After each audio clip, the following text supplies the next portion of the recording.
Friends, ராகுல். நான் என்ன டாபிக் எடுக்க போகிறேன்னு பார்த்தீங்கன்னா, மார்க்கெட்டிங்கில் வந்து different kinds of pricing decision தான். Different kinds of pricing decision அப்படின்னு என்னென்னு பார்த்தீங்கன்னா, ஒரு ப்ரொடியூசர் வந்து ப்ராடக்ட்டை வந்து லான்ச் பண்ணதுக்கு முன்னாடி ப்ராடக்ட் வந்து எப்படிலாம் வந்து ப்ரைஸை வந்து ஃபிக்ஸ் பண்ணுவார், அதை பற்றி சொல்ல தான் வந்து இந்த different kinds of pricing decision. இதில் வந்து ஃபஸ்ட்டு ஒன்று பார்த்தீங்கன்னா ஆட் ப்ரைஸிங்னு இருக்குது. ஆட் ப்ரைஸிங்னா இதில் வந்து ப்ராடக்ட்டோட ப்ரைஸ்லாம் பார்த்தீங்கன்னா ஆட் நம்பர்லேயே இருக்கும். ஃபார் எக்ஸாம்பிள் பார்த்தீங்கன்னா, இதில் வந்து ஒரு பாட்டா ஷூ கம்பெனி எடுத்துங்க. பாட்டா ஷூ கம்பெனினா தெரியும்டா, இந்த செருப்புலாம் செய்வாங்க இல்லையா, அந்த கம்பெனி. அதில் வந்து பார்த்தீங்கன்னா எப்போவுமே நான் இந்த ரேட்டு பார்த்தீங்கன்னா ஆட் ப்ரைஸிங்கில் தான் இருக்கும். 357, 349 அப்படி தான் இருக்கும். இது வந்து கன்சியூமர்ஸ் வந்து அட்ராக்ட் பண்ணுறதுக்காக ப்ரொடியூசர்ஸால் ஃபிக்ஸ் பண்ணுறப்படுற ஒரு ப்ரைஸிங் மெத்தட் தான். இதனால் வந்து கன்சியூமர்ஸ் வந்து அட்ராக்ட் ஆகி ப்ராடக்ட் வந்து வாங்குவாங்க. ஏன்னு பார்த்தீங்கன்னா, இது வந்து இப்போ வந்து 357 இருக்குன்னா நம்மளை வந்து 300 ரேஞ்சிலே தான் ஃபீல் பண்ண வைக்கும். இது வந்து ஒரு மெத்தட், ப்ரைஸிங் மெத்தட் தான். நெக்ஸ்ட் வந்து பார்த்தீங்கன்னா சைக்காலஜி ப்ரைஸிங். சைக்காலஜி ப்ரைஸிங் வந்து ஆட் ப்ரைஸிங் மாதிரி தான். சைக்காலஜி ப்ரைஸிங்னா இதில் வந்து ப்ராடக்ட்டோட ப்ரைஸ் வந்து கன்சியூமர்ஸ் அட்ராக்ட் பண்ணுற மாதிரி வச்சுருப்பாங்க. 399, 299, 999 அப்படிலாம் சேல் பண்ணும்போது, இப்போ 999 சேல் பண்ணுறாங்கன்னா 1000 ருபீஸ் வந்து ₹1 தான் கம்மியாக இருக்குன்னு நம்மளுக்கு தெரியும். ஆனால் வந்து நம்மளை வந்து இது 900 ரேஞ்சிலே வந்து ஃபீல் பண்ண வைக்கும், 100 ரேஞ்சில். ஓகேவா? இது வந்து ஒரு அட்ராக்ட் பண்ணுறதுக்காக ப்ரொடியூசர்ஸால் ஃபிக்ஸ் பண்ணுறப்படுற ஒரு ப்ரைஸிங் டிசிஷன் தான். நெக்ஸ்ட் வந்து ஸ்கிம்மிங் ப்ரைஸிங். ஸ்கிம்மிங் ப்ரைஸிங் என்னென்னு பார்த்தீங்கன்னா, இந்த ப்ரைஸிங் மெத்தடில் வந்து ப்ராடக்ட்டோட ப்ரைஸ் ஸ்டார்டிங் ஸ்டேஜில் வந்து ஹையாக இருக்கும். போக போக அந்த ப்ராடக்ட் வந்து கன்சியூமர்ஸ் எப்படிலாம் பை பண்ணுறாங்க, அது டிமாண்ட் அதிகமாக இருக்கா அப்படி பார்த்து அந்த ப்ராடக்ட்டோட ப்ரைஸை வந்து லெஸ் பண்ணுவாங்க. சம்டைம்ஸில் வந்து அந்த ப்ராடக்ட் வந்து டிக்ளைன் ஸ்டேஜுக்கு கூட போயிடலாம். கன்சியூமர்ஸ் அதிகமாக அதை வந்து பை பண்ணோன்னா அதை வந்து டிக்ளைன் ஸ்டேஜுக்கு கொண்டு போய் ஃபுல்லாகவே இது பண்ணுறாங்க. ஃபார் எக்ஸாம்பிள், ஸ்டார்டிங் ஸ்டேஜில் வந்து நோக்கியா ஃபோன் தான் ஓல்டேஜ் பீப்புள்ஸ்லாம் யூஸ் பண்ணியிருந்தாங்க.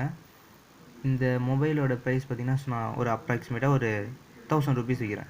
1000 ருபீஸ் வச்சுருக்கும்போது அதிகமாக யூஸ் பண்ணியிருந்தாங்க. போக போக ஒரு 2013 அப்படி பார்த்திங்கன்னா ஆண்ட்ராய்ட் மொபைல்ஸ் எல்லாம் இன்ட்ரடியூஸ் பண்ணாங்க. அதனால் வந்து யாரும் வந்து இந்த நோக்கியா மொபைல்ஸ் யூஸ் பண்ணதில்லை. இதனால் வந்து பார்த்திங்கன்னா அந்த ப்ராடக்டோட டிமாண்ட் வந்து லெஸ் ஆச்சு. அதனால் வந்து அந்த ப்ராடக்ட் வந்து இப்போ வந்து டிக்ளைன் ஸ்டேஜுக்கே போயிடுச்சு.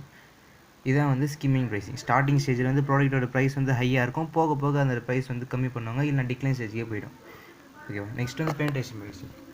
பெனிட்ரேஷன் ப்ரைஸிங் வந்து பார்த்தீங்கன்னா ஸ்கிம்மிங் ப்ரைஸுக்கு அப்படியே ஆப்போசிட். இதில் வந்து பார்த்தீங்கன்னா ஸ்டார்டிங் ஸ்டேஜில் வந்து ப்ராடக்ட்டோட ப்ரைஸ் வந்து ரொம்ப கம்மியாக வைப்பாங்க. கம்மியாக வச்சு அந்த ப்ராடக்ட்டோட டிமாண்ட் எப்படி இருக்குது, கன்சியூமர்ஸ் எப்படி வாங்குறாங்க, இது நல்லா வந்து டெவலப் ஆகும் அப்படின்னு பார்த்து அந்த ப்ராடக்ட்டோட ப்ரைஸ் வந்து போக போக இன்க்ரீஸ் பண்ணினே இருப்பாங்க. ஃபார் எக்ஸாம்பிள், ஜியோ, ஏர்டெல் பார்த்தீங்கன்னா ஸ்டார்டிங் ஸ்டேஜில் வந்து டாக் டைம் வந்து 10 ருபீஸ் விட்டாங்க, 50 ருபீஸ் விட்டாங்க. இப்போ வந்து டாக் டைமே 150 ருபீஸ். இப்போ போக போக ஜிபி வைஸாக வந்து அந்த ரேட்டை வந்து இன்க்ரீஸ் பண்ண போகிறாங்க. இன்னும் போக போக இன்க்ரீஸ் ஆகினே இருக்கும் ஃபியூச்சரில். இதான் வந்து பெனிட்ரேஷன் ப்ரைஸிங். ஸ்டார்டிங் ஸ்டேஜில் வந்து கம்மியாக இருந்து போக போக இன்க்ரீஸ் ஆகும். இதுதான் பெனிட்ரேஷன் ப்ரைஸிங். ஓகே, நெக்ஸ்ட் வந்து ஜாகிரபிக்கல் ப்ரைஸிங். ஜாகிரபிக்கல் ப்ரைஸிங்னு பார்த்தீங்கன்னா இது வந்து இந்த ப்ராடக்ட் சேல் பண்ணுற ஜாகிரபிக்கல் ஏரியாவுக்கு ஏற்ற மாதிரி ப்ரைஸ் வந்து டிஃபர் ஆகும்.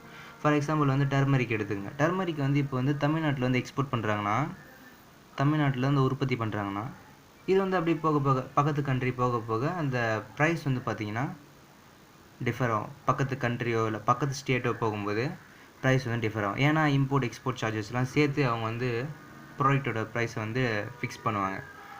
இப்போ இது வந்து இங்கேருந்து டர்மரிக் வந்து நம்மளோட ஏரியாவில் வந்து 500 ருபீஸ், தமிழ்நாட்டில் 500 ருபீஸ் ஃபிக்ஸ் பண்ணியிருக்காங்கன்னா, இப்போ ஆந்திராவில் பார்த்தீங்கன்னா 600, அப்படியே ஸ்ரீலங்கா பார்த்தீங்கன்னா 2000 ருபீஸ், அப்படியே ப்ரைஸ் வந்து டிஃபர் ஆகினே இருக்கும். இதான் வந்து ஜாகிரபிக்கல் ப்ரைஸிங்.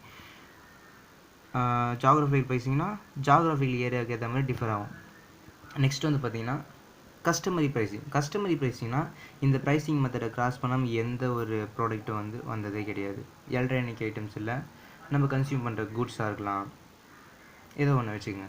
இதுக்கு வந்து பார்த்திங்கன்னா இந்த ப்ராடக்ட்டோட ப்ரைஸ் வந்து எப்போவுமே வந்து சேஞ்ச் ஆகுது மார்க்கெட்டில்.